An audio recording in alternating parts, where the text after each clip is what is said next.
All power steering pumps have a flow control valve to vary fluid flow and power steering system pressures. A pressure relief valve prevents excessive pressures developing when the steering is on full lock and held against its stops. The flow control valve is located at the outlet fitting of the pump. During slow cornering or when parking, pump speeds are normally low.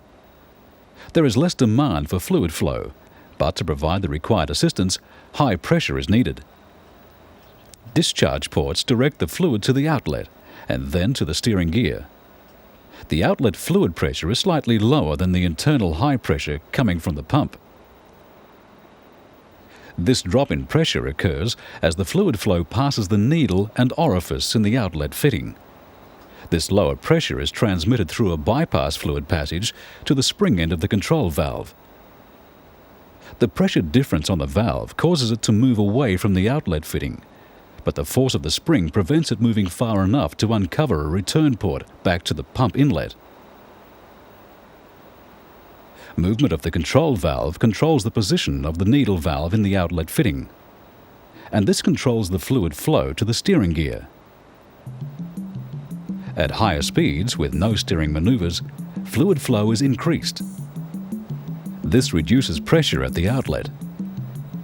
The lower pressure is transmitted to the spring end of the control valve. The valve moves and opens the return port back to the pump inlet. Movement of the control valve also controls the movement of the flow control needle in the outlet fitting.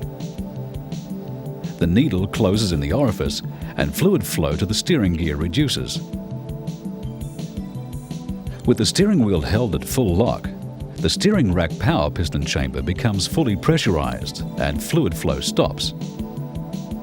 This high pressure is transmitted back to the spring end of the control valve, opening the pressure relief valve.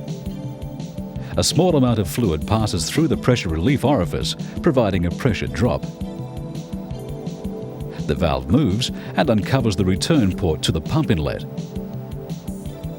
A predetermined relief pressure is thus maintained. The pump is normally a vane type with sufficient capacity for all operating conditions.